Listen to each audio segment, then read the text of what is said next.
ఇంద్రరామ్, పాయల్ రాధాకృష్ణ జంటగా నటించిన సినిమానే చౌర్యపాఠం.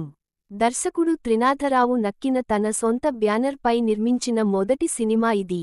నిఖిల్ గొల్లమారి దర్శకత్వం వహించిన ఈ సినిమా ఏప్రిల్ 25వ తేదీన థియేటర్లకు వచ్చింది.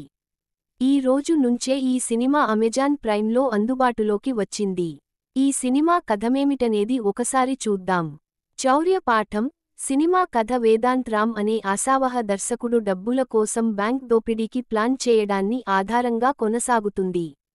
ధనపాలే అనే గ్రామంలో డాక్యుమెంటరీ పేరుతో ప్రవేశించి స్కూల్ నుండి బ్యాంక్ వరకు సొరంగం త్రవ్వాలనే ఆలోచనలో పడతాడు. స్థానిక సమస్యలు, జమీందార్, సర్పంచ్ మధ్య వైరం, అంజలితోనో సంబంధం వంటి అంశాలు కథను ఆసక్తిగా మలుస్తాయి. చివరికి అక్రమాలకు ఎదురుగా నిలబడే నిజాయితీ గొప్పదనాన్ని చూపించే ఈ కథ మునుపే చూసిన టెంప్లేట్లో సాగినా కొంతమేరకు నూతనతను కలిగిస్తుంది. కథ రొటీన్గా అనిపించేదే అయినా స్క్రీన్ ప్లే విషయంలో దృష్టి పెడితే బాగుండేది. ఏ పాత్రకు ఎలాంటి ప్రత్యేకతలు లేకపోవడం వలన చాలా డల్గా నడుస్తూ ఉంటాయి. సతీష్ ఫోటోగ్రఫీ బాగుంది. గ్రామీణ నేపథ్యానికి సంబంధించిన సన్నివేశాలను, పాటలను చిత్రీకరించిన విధానం బాగుంది. డావ్ జామ్ సంగీతం, ఉతురా ఎడిటింగ్ ఫవాలేదు.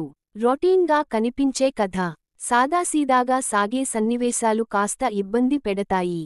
పాత్రలను ఇంట్రెస్టింగ్గా డిజైన్ చేసుంటే, స్క్రీన్ ప్లే పై మరికాస్త కసరత్తు చేసుంటే ఇంతకంటే బెటర్ అవుట్పుట్ వచ్చేదేమో అనిపిస్తుంది.